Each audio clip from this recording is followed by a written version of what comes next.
Ladies and gentlemen, welcome to another Bulletproof For BJJ podcast. I'm JT, I'm here with Joey, and we are also blessed to have our good friend, podcaster, gym owner, and general martial arts extraordinaire, Sonny Brown. Thank you, Make him welcome, ladies and gentlemen. Welcome to the show, bros. It's good to be here. Good to have you here, man.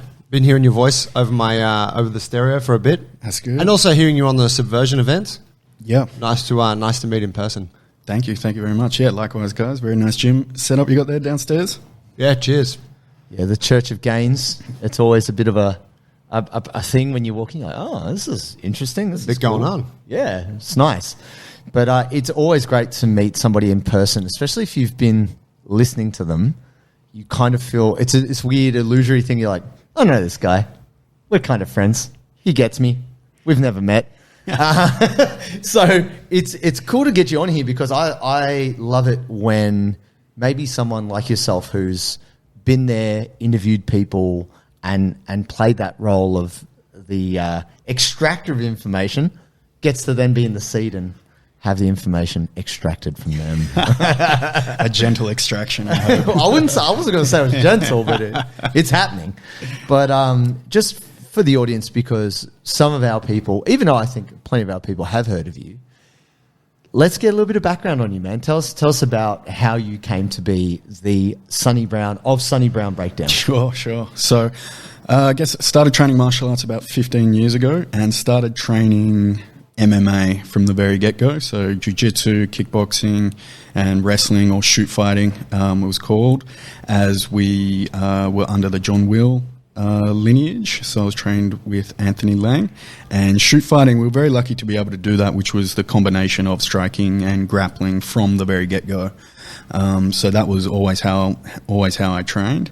And then basically, I've been training for a while, offer for a fight came up, just, an amateur fight, and, why not? And then luckily I won it, and then was kind of hooked on it after that. So I started competing more, had, turned professional in quotation marks as, the professional rules, but we weren't exactly getting paid. But then had more professional fights, and then eventually decided to call it a day on the professional fighting, and decided to move into the coaching side of things. And then part of coaching, I decided to look at things like video study, making YouTube videos to get into that kind of arena, and then also podcasting then became a part of it because I wanted to increase my knowledge by talking to different people, getting different ideas, different perspectives, and then just started down the podcasting route there myself. And we will circle back around because there's some things that I think would be good for everybody to understand. But when you said, right, I'm going to do when was that? When did you go, right, I'm going to start a podcast? So it was in 2019. I did the first one at the end of 2019. And then I think I had done a 2 or 3, and then when COVID hit, so we're all in lockdown is when I really decided to buckle down on it. And, I had the realization that everyone around the world is sitting at home at that time. So I'm just going to reach out to as many people as I possibly can who I could speak to and see if they've got the spare time to do a podcast. And a lot of them obviously did. Awesome. So I was able to record a lot of podcasts in the first lockdown we had here in Sydney. I think I did like 20 or something in that load, was just trying to batch them up as quickly as possible, and then, slowly edit them and get them out. But it turned into a good experience because I was able to get in touch with many people who I looked up to and respected, and was, nervous as anything talking to them, having these out-of-body experiences. I can't believe I'm talking to this person. And so that was, turned out to be a very productive time. Awesome. We talk about that with jiu-jitsu, sort of that it's kind of one of the few things that, because it's so young, at least here, you can actually access these like celebrities or, top tier individuals, can't you? Like, it's still quite organic. It's not like you have to go through managers or agents or any of that kind of thing. No. Yeah, exactly. Like, everyone was just find their Facebook or Instagram, shoot them a message. and a lot of them will get back to you. And a lot of them, it seemed like they were happy to speak. Like, they wanted to tell their story. They wanted to, they were interested that someone wanted to hear them, talk about their story. That's so good. Was there a standout in terms of quirkiness or weirdness, or was there an interview that kind of went to another level that you didn't anticipate? Definitely. And it's the Eric Paulson interview. Oh, okay. Yeah, I don't know. I mean, what did you number that episode? So we could put a link to that if you like in the. I don't know the number off the top of my head, but there is one that definitely stands out. Where did it go? Tell us a bit about that. Well, basically, he's a legend all time and has a heart of absolute gold. I've spoken to him a couple of times since. I've asked him, advice on things, and he's just a good, good-natured, kind-hearted person. But he also has a lot of very interesting beliefs, I'll say that, in terms of, energy and spirits and, aliens and, crystal healing. Right on. And, seeing... I think there was one thing about seeing people's, guardian angels and spirits and stuff like that, and got quite in depth on the making of Passion of the Christ 2, which is apparently when Jesus was going to go down into hell and rescue Adam, which I had no idea that is what happened. And yeah, that was about. Was that also a Mel Gibson production? Apparently, it was supposed to be a Mel Gibson production that never took place. Wow! And so that was about my reaction to it as well, where I didn't know what to say. I didn't know to. Did he say that it was those who cannot be mentioned in Hollywood holding back? Was there conspiracy theories in there? He didn't. I can't remember now if he mentioned anything like that specifically. But I mean, there's got to be a conspiracy involved, right? But I think it was more just a telling of the story of what actually went on in the Passion of the Christ too. Did either of you guys see Passion of the Christ? I've seen part of it. I couldn't watch it all the way through. I actually haven't watched it. Yeah, fuck me neither. Okay. I've had a couple of people be like, "Man, it's worth watching," but they were my friends who were a bit more, biblically inclined. Sure. I've been like, yeah, I don't know. But I mean, it's interesting when you meet somebody who you don't know them, and maybe you know of them, and then you end up down a rabbit hole, and you're like, whoa, hang on. Let's steer it back to the martial arts. Let's talk about the fights, okay? That was it. I just wanted some cool Shudo stories and, tales. And then I'm deep into learning about the macabre meditation and, the chakra system and everything, which is great. Don't get me wrong. Yes. Much respect to it. But it definitely took a direction that I wasn't expecting. All right. What was the motivation behind the podcast? Was it, was it content creation? Were you trying to further your knowledge? Yeah, well, it was just one of those things that I had the idea of could I do this? And let's go ahead and give it a shot. And then the idea of what I really wanted to do was make something, a podcast that I would listen to. And that would be then finding people who think about the topic of Brazilian Jiu-Jitsu, martial arts or MMA in a different perspective. So I wasn't really that interested in talking to people who were going to give me a point of view that would, I guess, be considered a traditional point of view, or something that we've already know or hear or is more common knowledge. So I really just wanted to reach out and find people that are taking things in a bit of a different direction and offering an alternative way of looking at things. Not necessarily because I think those people are right in how they're doing things or there's a correct way. But just if I can have those conversations and bring those things to light, I think that it can help, start conversations that could then lead to different positive changes. Awesome. Makes sense. That's how you evolve the thinking and the thing. Yeah. Well, I was going to say, maybe we can throw it back a little because I feel like the podcast, some people listening right now may already be fans of yours through the podcast and your Instagram and lots of great things like that. The thing that always interests me when I'm meeting anybody who does Brazilian Jiu-Jitsu or does MMA, combat sports in general, how did it start? Because that is often, for some people it's not a big thing, but for some people that is very defining in terms of the passion they bring or why they're so invested in the journey. So if you don't mind, I just thought we'd throw back to why and how did it start for you, this thing? Yeah, sure. So one of the main motivations for me to start martial arts was I think it was 2001. I was attacked after a house party. Walking home from it. So, a big house party on the northern beaches that got gate crashed and everything. A couple of hundred people there probably. And then it was only a couple of streets away from my home. And then last I remember is walking home from that. And then the next thing I remember is actually waking up in a street a couple of kilometers away, just covered in blood, head to toe. Jesus. And I was walking one way up a dead end street, I remember, and thinking, well, this isn't right. And so turned around and start walking home. And then, as I got home, I remember going in, looking at myself in the mirror and just being covered in blood just everywhere. And I just thinking, oh God, this isn't good. So of course I did probably the worst thing you possibly do and went to bed and, went to sleep. And then my mum woke me up in the morning going, why is all this blood in the bathroom? And I woke up, I looked down at my pillow just covered in blood. And I'm like, oh, just give me a second to clean up. So, I didn't want to let her see me as I was because I know it would freak her out. So got up, cleaned the bathroom, cleaned the blood off, went to the hospital. And then, they immediately rushed us to Royal North Shore intensive care.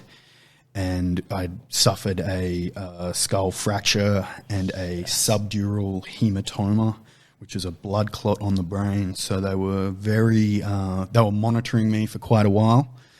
And, at one point I remember distinctly the doctor coming in and explaining a surgery they might have to do, which I think was a craniotomy, where they'd have to peel back my skull, remove the blood clot, and then put it back on. And I'm just there going, yeah, mate, yep, all good. What do you do? How old are you at this time? I guess it's probably like 17 or something like that. So, teenager in high school. And then after that, I certainly lost my confidence a lot. Like, just going out and walking around, I was, just not confident at all, obviously. And, a bit unsure of myself. And then so eventually, it was still a couple of years after that, found my way into martial arts. And then that really helped, even going through that process, having the fights, overcoming that fear and just getting that confidence back that, okay, I'm going to be able to handle myself and, I'm not going to just be a victim again, and then I'll be able to, deal with situations as I encounter them.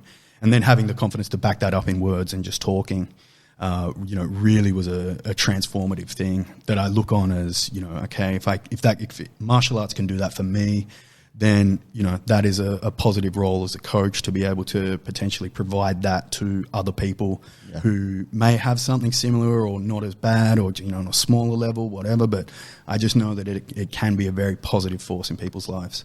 Wow, man, what a thing to go through. That hits me right in the feels. I had kind of similar things, not to that degree, but, similar things of feelings of vulnerability, being dominated by, whatever, older kids, big kids, beaten up and you look back there and you're like, wow, fuck, that was the thing that actually pushed me into this whole person that I am now, which I'm sure you're not regretful of it because, it's been an amazing, transformation.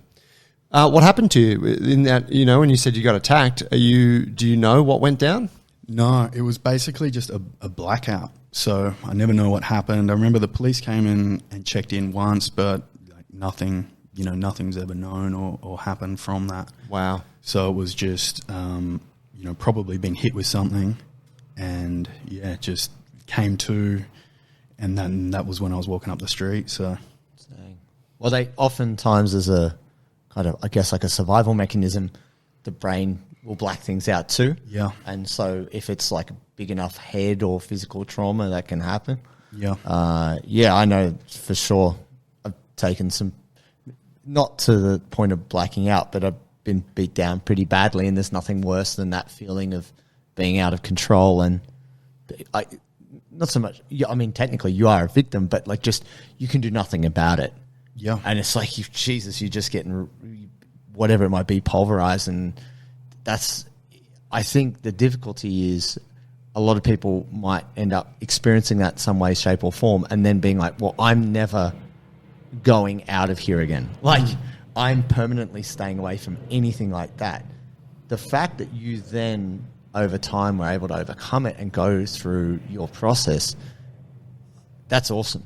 I don't know that that is necessarily the common thing, but to then go, hey, I'm going to do MMA. That's a jump. That's a jump. That's not just like, hey, I'm do Krav Maga.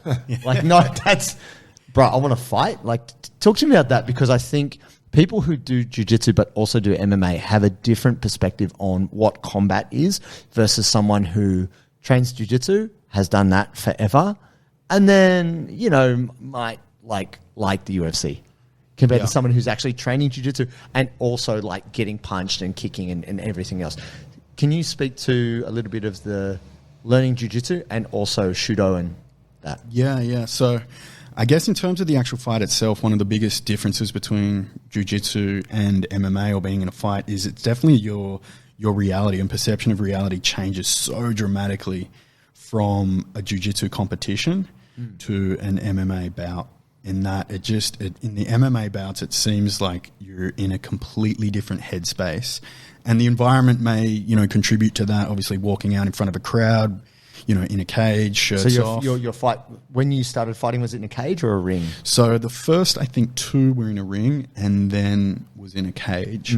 So I remember I wanted to, you know, fight in the cage eventually, because then I could be a cage fighter, you know. Get the tattoo. 100%. That was a consideration. I wouldn't call myself Tap out cage tattoo fighter. on the neck. 100%. Well, that was one thing. I actually stood out, I think, in MMA because I don't have any tattoos.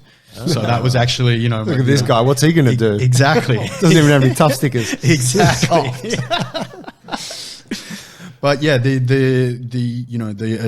adrenaline rush and everything you get from MMA, it just makes the, you know, process of competing and combat so drastically different to jiu-jitsu. And I guess, you know, maybe on jiu-jitsu on the higher levels, like when they get to ADCC or something like that, then, you know, when you've got the crowd and all those eyes on you again, maybe it would get more similar. But I still think that, you know, the physical effects too of getting punched and kicked is going to change things. Definitely. But I guess what I'm interested in, because I did Taekwondo before I came to Jiu-Jitsu, and that was a different experience. But then I also did MMA and trained for MMA, and understanding that intensity or feeling that intensity. You had a fight, didn't you? I did. Just the one or multiple? Yeah, just the one. And I had like an interclub, a couple other things. But relevant to that intensity piece you're speaking on, yeah, definitely when you go in the cage and everyone leaves. So there might be an announcer in the ring goes, and then everyone leaves. Yep. And then clink, the cage is closed. You're looking across. It's like, it's just me and this guy. The only way this finishes is one of us is going down, or we're just going to go so hard on each other until they pull us apart or the time ends. That is it's difficult to quantify or explain how real and raw that feeling is. Like, right, you're going down. Like, I'm so determined. And this guy is also like, you're going down. And that's really full on. I guess what I wanted to ask for your experience, because you said straight away you had the mind to fight and do MMA when you started doing jiu-jitsu amongst this. I guess my question is, how do you feel, like, what's your take on doing jiu-jitsu as somebody who wants to fight versus someone who just wants to do jiu-jitsu for its own sake? Yeah, well, that perspective has definitely changed a lot, as I think the whole culture of jiu-jitsu has changed in the last, 10, 15 years, where, when I started training, I thought, the reason for doing jiu-jitsu was to compete in MMA. Right. That was the idea behind jiu-jitsu, was so that you could fight. And now it's so much different, where there is a lot more avenues for people to do jiu-jitsu just for jiu-jitsu's sake, that it's really taken that away. And I've found that there's actually a lot more kickboxers now wanting to come in and do MMA than jiu-jitsu people wanting to step up and do MMA, which I think is, has been a radical shift in how things are being perceived. So I think, there is just those outlets now for people to just do jiu-jitsu, and they can, be quite happy training just jiu-jitsu, competing in that it's almost the desire to represent jiu-jitsu in a cage or against other combat sports doesn't have to be there, and maybe getting punched in the head isn't for everyone. So there's a lot of people doing jiu-jitsu that, and it can affect a wide variety of the population. I think it's fine if they've got no desire to ever represent jiu-jitsu in a cage fight. Well, they used to kind of be one and the same in a way, didn't they? Like, I remember when I started, it was, I guess it's also dependent on the gym you're at, but jiu-jitsu was like, it was scrappy, it was like getting after it. It was, oh yeah, that guy's doing MMA. Hey, let's chuck some open hand strikes into the rolls today. Like, it was, we would do that shit training. Oh, so-and-so's doing a pancrase comp. Let's put on 4-ounce gloves and, you'd be like, all right, great. Whereas now, and I guess back then it was way more nichey. It was really just fighters and stuff and people who were maybe closer to that realm that were into it. I think it was also just more Wild West. Yeah. Whereas now you got like people who are looking for fitness, people who are like, oh, I want, empowerment and self-defense and they're finding their way to jiu-jitsu. And so it's almost like, it's kind of like if you went to a judo club and they're like, hey, we're putting gloves on, and you'd be like, what the fuck? I came here for judo, man. Yeah. Nowadays it's more along those lines, isn't it? Definitely. And I mean, we'll jump around a little bit. You have just opened your own gym. Yeah. Apex MMA. So Yeah. please speak to us about that. Yeah, so opened up Apex MMA on the Northern Beaches. We're located in Brookvale, but basically, I guess, I've been working at a lot of different gyms, coaching, around Sydney for a couple of years. And my instructor, Anthony Lang, had retired. And so myself and Nick Pudney, who's another black belt and has had professional fights, have gone in together and opened up our own gym, and it's really exciting at the moment. It's been off to a great start, and just to be able to put some of these things that I've learned teaching, into holistic practice, and then the idea that I can potentially help those people, like I mentioned before, within my own journey, has just been a goal of mine, and it's great to it's very exciting at the moment as as things are all still kicking off. Awesome. Can you give us a little breakdown of Anthony Lang, because he's kind of I've never known him personally, but you see his patch everywhere, like he's synonymous with the Sydney jiu-jitsu scene. Yeah. So I guess probably one of the biggest things that I've taken in terms of inspiration from Anthony over the years, because he started, I think his first fight was 95 in Shudo, like one of the first Shudo events. He was there. He had 2 fights in Shudo, Valley Tudo events. And so, he's been around the scene for a very long time. It's the first jiu-jitsu MMA gym in Sydney, I believe. Wow. And, so he's been there, done that. In terms of skills, and very lucky to have him just up the road from where I live, and up the road from my high school. I remember seeing in the local paper when Elvis fought Tito for the UFC championship, like that was in the Manly Daily, and so that that put the idea of the gym in my was head. Elvis training? Was he with you guys? Yeah, or was he with Anthony? Yeah. So that was back then. And so very lucky to just have that just down the road. So, I think the whole time the gyms have been open, that poster for the UFC 30 or 31, I think it was, is, been on the wall. So it's just, a lot of experience in that he has in the martial arts field. But probably the most inspirational thing was he was actually an old punk rocker. So he used to play in a punk rock band. Right. There was a couple of punk rock bands. I'm blanking on the name at the moment. But I think that his punk rock ideology kind of, which is a do-it-yourself by, express yourself, whatever it is, don't be judgmental, do what you want, I think kind of really helped, mold the club in a certain way, in that we had a lot of freedom to try things and go down avenues of whatever we were interested in. Obviously back then, Eddie Bravo was a kind of controversial figure, if you want to do rubber guard or twisters or something like that. Whereas, that was, some of that stuff was in the syllabus, and there was never any questions if you wanted to do a certain thing, if that would be allowed or not. So I think that kind of punk rock ideology kind of really helped, steer things, and I'm grateful to be able to have had that freedom to find, or go down the different avenues of martial arts, whichever way I wanted to. So did you spend more time, I guess, in those developmental years training in the gi or training no gi with gloves on? Like, what did that look like? Yeah, so... Or was it gi with gloves on, which is the ultimate old school look? Yeah, with sleeveless gi. Yes. Master Ken cut off. Yeah. So it was pretty much the gi was for winter and no gi, It's for summer, So that was a lot of it. But there was never any attachment to the gi. So we always did like a lot of no gi. But it was very seasonal. And it was just everyone trained both, no matter what. It didn't really matter. Kind of worked well back then, didn't it? Yeah. On that, how do you manage that? Like, what's your plan to manage that within your school? Where we've talked about this a lot, where gi and no gi are now very different games.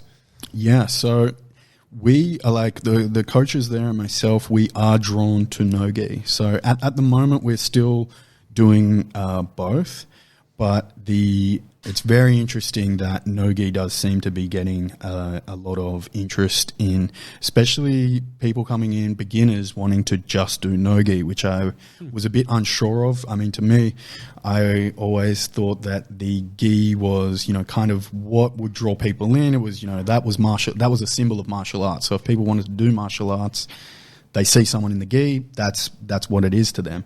But now people are coming in wanting to do no-gi, and I think, part of that, I think, is just the, what's more successful professionally.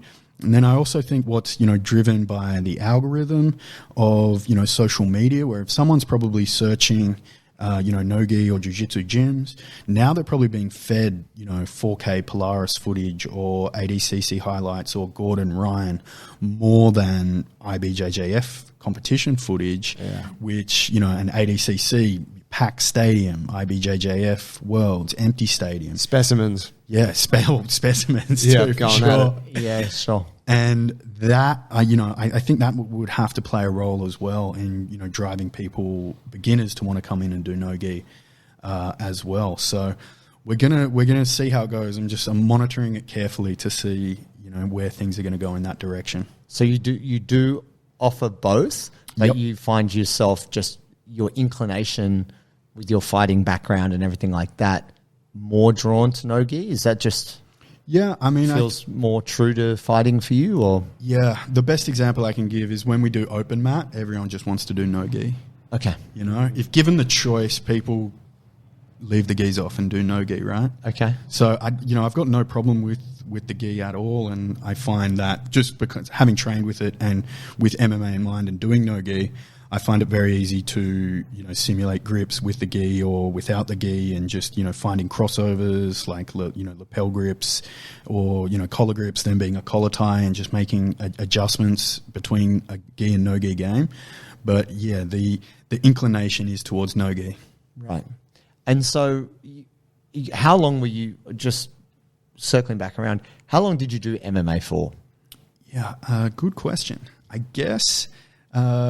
maybe 6 or 7 years, right? I think. Yeah, and it's a tough thing, the MMA game, because I think one of the things that frustrated me, like I actually didn't continue with the MMA journey just through pure frustration for not getting fights. Yeah, you'd train like 3-4 months and be in peak condition, know you had to cut, and then no, that guy's injured or you can't fight, or like, oh no, we've cancelled that card, and you're like, you could go 18 months and just be like, I'm just trying to get a fight here, right? Yeah. And so if you're trying to build a career, I think the thing that fascinates me but also makes me feel I feel bad for MMA fighters. If you take a couple of losses, your market value drops significantly. You still might be a great fighter, but there's something about that win-loss ratio that is so heavily biased between someone who can string together some wins earlier in the career, whereas someone who whereas in jiu-jitsu, you could lose for 10 years, but if suddenly you're a world champion, you're always a world champion. You know what I mean? And then people that don't remember that you suffered and struggled for so long, it's like, no, that guy, he won worlds, blah, blah, blah. With that in mind, like you doing MMA, you say it was like 6-7 years. People don't often stay in the game that long. People come in, try it out, get brutally injured, and then they're out. You were actually able to put together like a good run of fights. Talk to us about like that journey from starting MMA, having an MMA career, and then moving to the next thing? Yeah, so I think, to speak to that, especially to the win-loss stuff, so, I ended up probably at the start, I won a lot of fights in a row. I think I got on a 5-fight win streak at one point. I think I won one, lost one, then got on a 5-fight win streak. And it's very easy to keep fighting when you're winning. Yes. That's no problems, right? And I remember at the time I would look at people with MMA records who, more losses than wins, right? And I would think to myself, why are they doing it? Why would you keep going like that? And then once I'd had a couple of losses, I actually looked at them differently and thought, wow, they're brave. They've got guts, probably more guts than me to actually keep going, because it's the hardest thing to, have those losses and then, am I going to still do this? So there, and it's very much, as you said, like the market value is people just remember your last fight, right? That's the one that mattered. But, as I was, heading up, winning some fights, so I managed to get a title shot. Nice. Which was against Dan Hooker back on like a Rise show. Cool. So very lucky that he went on to some pretty big things. So it's, it's a good name. But that one just came around by fluke. My partner, or training partner, Rob Hill, was supposed to be fighting him. He missed weight, and the promoter takes us out onto the sidewalk and goes, "Sonny, you want to fight for the title?" Like full Rocky moment. I'm like, yeah, let's go. That's amazing. So, so I went out and did that, won that fight. Amazing. Anaconda choke, Right. was crazy. And then due to that, then there was other title shots. So then had, won 2 more titles. And then, had another win on CFC, which was a big promotion here. Yeah. And then actually speaking to the process of getting ready for fights and then, having them fall through. I then tried out for the Ultimate Fighter Nations or whatever the first one they did in Australia. Ashes, like Australia versus England. That was the Smashes, wasn't it? Smashes, that's correct. the one. And so I got through the first selection process, and then, they held us back, did all the tests, all the interviews and stuff like that. And then eventually they called us up and said, you didn't make it in, your first reserve. And I imagine they're probably telling that to everyone who didn't make it in, you know what I mean? Like, here's a little consolation, make yourself feel a bit better. But that process was probably one of the worst, because we had a rough date of when it was going to be, and there's going to be a fight. So that, I was training for a fight, got to be ready, not even knowing when it was going to be. And then that was a massive letdown. And so then after that, I lost a bunch of fights in a row. And the last fight I had, I broke my arm in the middle of the fight, from blocking a kick. Kept fighting it for a couple of minutes more before getting knocked out. And then, like a visual break, or just like you were like, "Ooh." It broke the bone clean through, so it didn't go out of the skin or anything. But I knew immediately that it was broken because of just where it was placed. And I remember trying to shake it out, and it's like, oh, hang on, this is in the middle of my arm. That's gross. And then I was probably on the drive back from Wollongong to Royal North Shore that I, with the broken arm, that I thought, you know what, let's move into coaching. Fair play. And I mean, man, what a time, that time around that first, Australia, UK tough, because that's a lot of the formative Australian UFC fighters, right? That's Rob Whittaker. Was it George Soteropoulos was the coach? Richie Vass. Richie Vass is in there. Even Big Dan. Daniel, he's my judo coach. Can't believe Dan Kelly. Dan Kelly. There was yes. a lot of Aussies. Yeah. Stars. Future stars. At that time.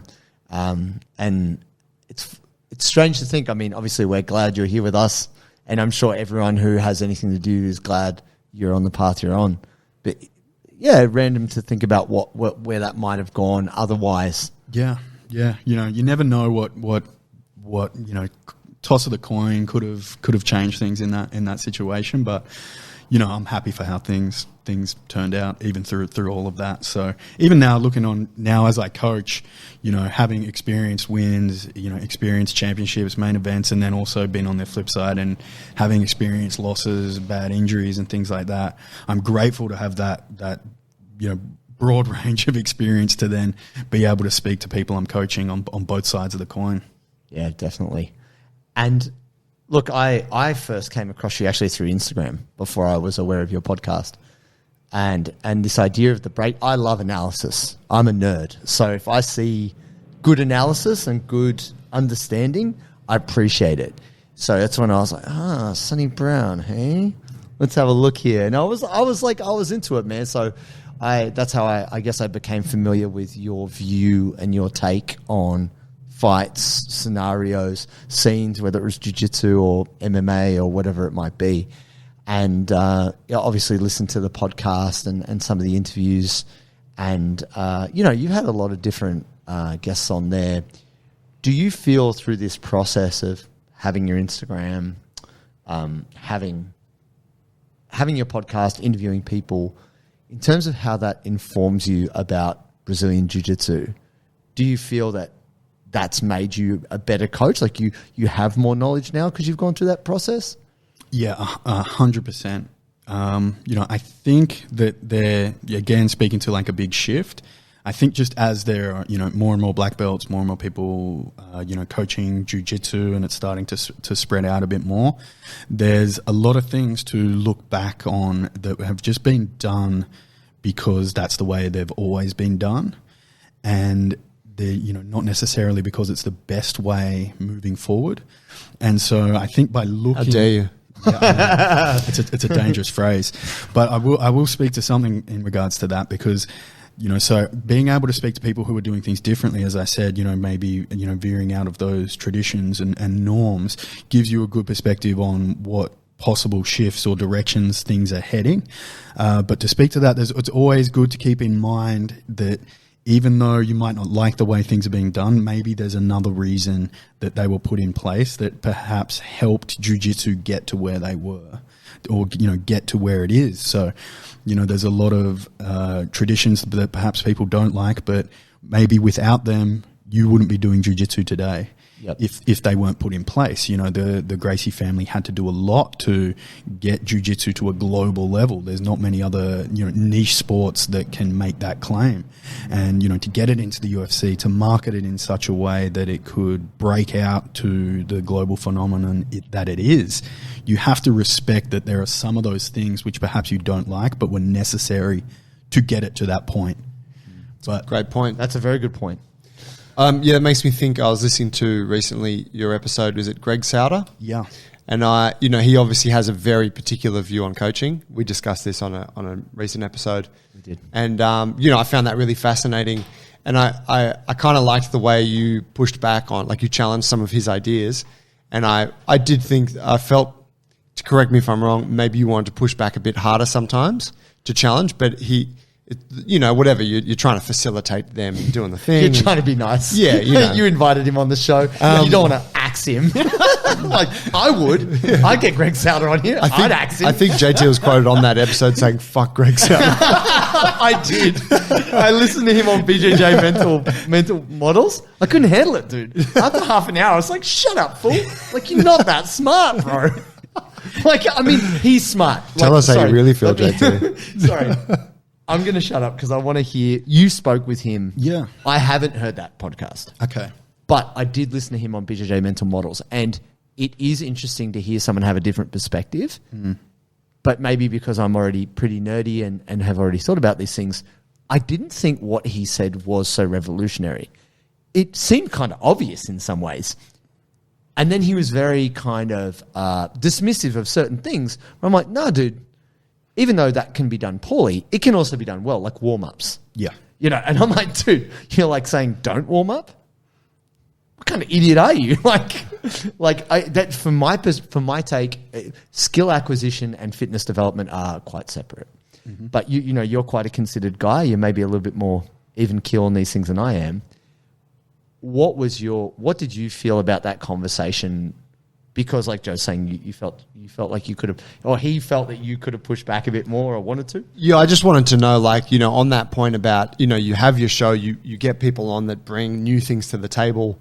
What did you take away from that? And yeah. Yeah, so I think there's a couple of things, which is one is like, you know, what I would, my actual beliefs in coaching and then how I put it into practice. And then there's also what I think makes a good interview to actually listen to, right? Yeah. So I have to separate it there.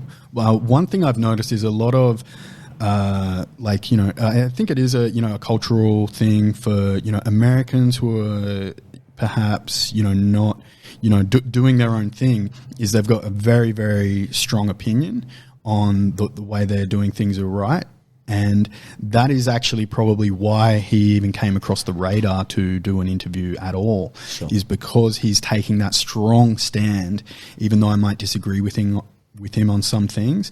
By taking that strong stand, he actually, you know, sets himself up as a, you know, a figure that is representative of this, you know, the ecological approach now, and that allows him to, you know, put himself out there as someone to be interviewed. So I kind of got to take it that even though I might find, you know, some certain things obnoxious, I think there was in the BJJ Mental Models interview, I think, you know, he just wrote off anyone not teaching that way. But also at all. the BJJ Mental Models guy, like, I just lost so much respect for him because he was just on that Greg Sauter dick. Like 100%. Like, look, I love confrontation, if you can't tell. And so, but also I love podcasts. What I find not helpful is just when the person, the host, is just like, yeah, man, whatever you say, that sounds amazing, which is just all I got from that interview. And even though I feel like Greg Sauter has some interesting ideas, I think it's really great when you've got someone with experience like yourself. It's like, oh, counterpoint to that. What about this? Which I think makes it a much more interesting, because then you get more of an understanding. Just, you know, the thing which is difficult is this echo chamber of the same idea. So even if his idea seems original or different, just having more and more people saying the same thing, I find isn't a good discussion.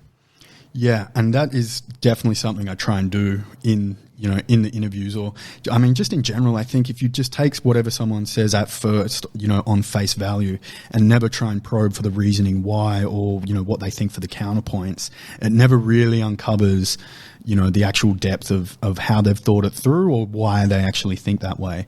So I was definitely trying to bring up some particular, you know, counterpoints of ways that we know work, you know, that there are, you know, high level people who don't train like that, and it's actually probably still the majority. So even if there are some, you know, some standout performers from there, the reality of it is that there are these other, you know, there's other ways of doing it that just, you know, seem to be working and working well. So if you haven't, you know, addressed the counterpoints and the alternatives and are just pushing your own alternative, then it becomes a boring conversation for me. I want to know what, you know, are you aware of the other ways out there? What do you think of them? And then, you know, what do you think of the people who say that way is actually better than yours? And then I think that can actually draw out, you know, a more considered response from people, or perhaps not. Yeah. You know who I think does that pushback thing really well is Lex Friedman. Lex Friedman, yeah. He, you know, and he said, you ever listen to his show? A couple, yeah. He just, I don't know, maybe he's doing a lot late, but he's just like, he'll just tell me, he's like, I'm just going to push back on that. So, you know, and so they're like, okay, cool. You know, like it's almost like he pre-frames it. Yeah. To then be like, I think you could be wrong because of X. And then it opens that up. It kind of brings down the confrontational wall, which, you know, sometimes is prevalent. Speaking of counterpoints, prior to this conversation, you and I had a quick chat, Sonny, and you're like, dude, what's with all these purple belts coming to talk to me about warm-ups, bro? Yeah. Like you bloody bulletproof boys. Oh, well, you said, yeah, right on. You're like, you're fucking purple belts. You're not supposed to warm up. Exactly. Follow the tradition. Well, it's a model. Know your lineage. Yeah, well, it is one of those things, like when we talk about the, you know, the things that have perhaps been necessary to get jiu-jitsu to where it is, but then now some people want to throw away. Warm-ups is one of the things that just comes up so consistently as like a big sacred cow that people either want to protect or want to gore. You know, they want to, it's one way or another. People get very divided on warm-ups for whatever reason. And I mean, so there's a strong camp for the like no warm-up. There's a strong camp for no warm-ups. Right Greg Souders in that camp as well. Yep. And I mean, you know, or some people just want to go, you know, I think that, you know, the Danaher style of teaching is that you're all professional athletes, so you should warm up in your own time, and I'm just going to start giving instruction, and then we drill technique, and then we roll. And I mean, he is producing the best athletes in the world, or jiu-jitsu athletes in the world, but you know, they are also professional athletes and not people coming from their 9-to-5 job who, you know, don't have that additional time to warm up. And then there's the belief that, you know, you're paying for a service, you're paying for jiu-jitsu, you are not paying to spend, you know, 10 minutes doing star jumps or something like that. Right? So so everyone, you know, a lot of people, I won't say everyone, some people are happy, just happy-go-lucky people, but a lot of people get quite, you know, opinionated on warm-ups in particular. Yeah, fascinating. So you're saying your people, they're like, why are we doing these warm-ups, or they want more? So, I mean, so what I do with warm-ups, I'll say, is I think I try to walk a middle line. I'll do a basic dynamic warm-up and then try and warm up with things like hand fighting or small games or just, you know, movement-based stuff.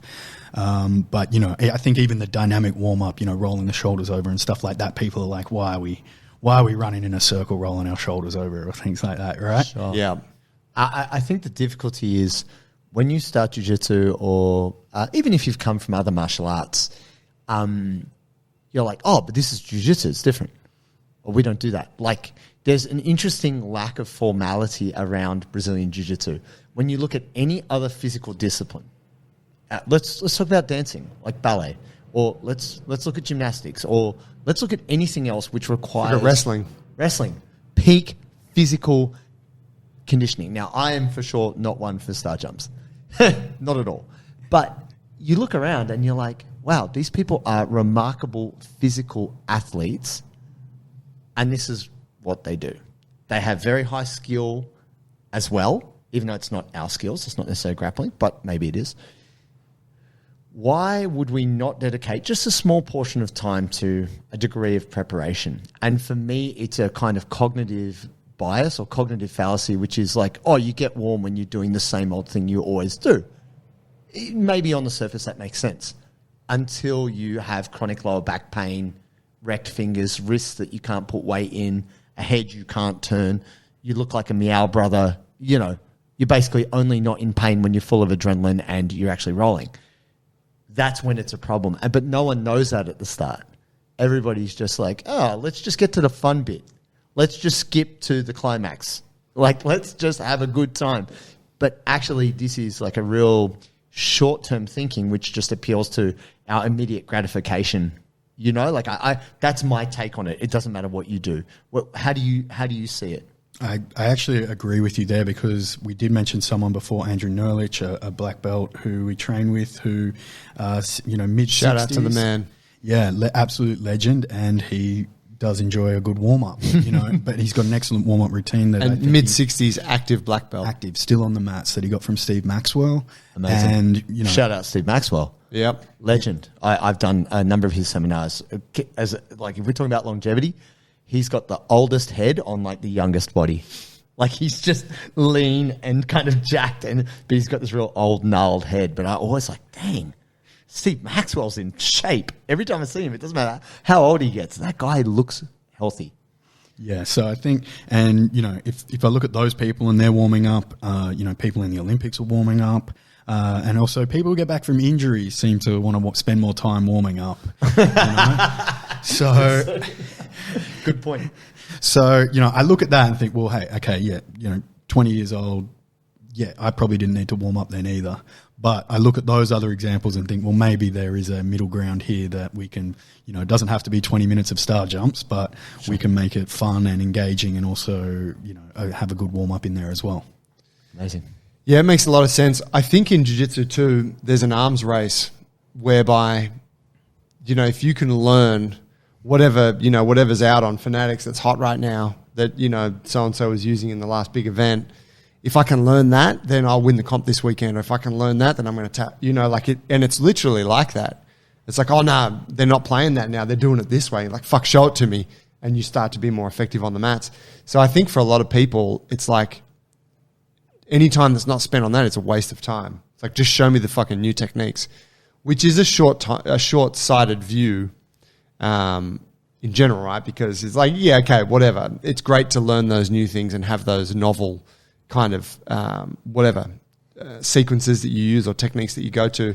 But at the end of the day, you're going to live in your body for the rest of your life. So why don't we try and protect that thing as well? Yeah, I mean, that's the goal.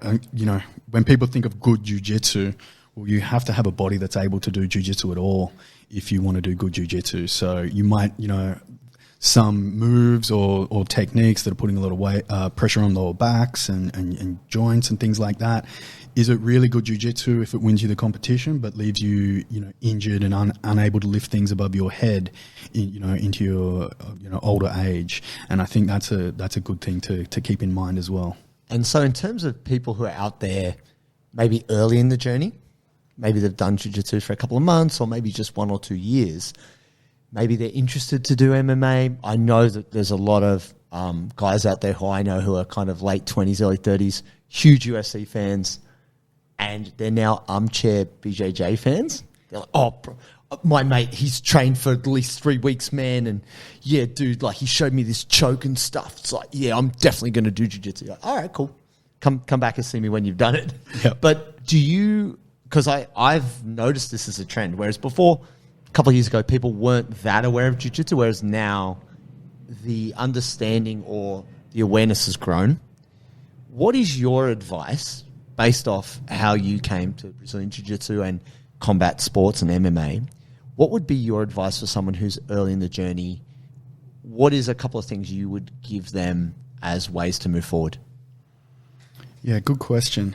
You know, I think a big thing is going to be to take it slow and plan for it to be it's at least going to take a couple of months before you even get comfortable in any basic positioning, and just realize that it's going to be a process of sticking to it and turning up and then listening, and then you can do research and everything outside of class, but it is going to take a while before you become comfortable with any of the positions or techniques, and just knowing that as you get in. You know, the idea that it's just going to come in and master things straight away would be great. I'd love to see that as well, but it is still going to take a while. Now, as coaches, we try and speed that up as much as possible. We try and, you know, filter out the, you know, unnecessary techniques, leave the ones we think are most necessary in. But just knowing that it is, you know, we've been doing it a long time. People have been doing it a lot longer than me, and that, you know, the process is gonna have to evolve for yourself. Nice. And when you look at jiu-jitsu now, because most of our people who do listen to this podcast are just purely about that jiu-jitsu life. Yeah. Is there anything that you're seeing from your perspective? Because you talk to a lot of authoritative, informed, groundbreaking people in jiu-jitsu. Is there any insight that you could give them relevant to jiu-jitsu, or anything that if you thought you were speaking to a student of yours who's just focused on jiu-jitsu, where do you see it going? Where would you direct them in terms of the getting better piece?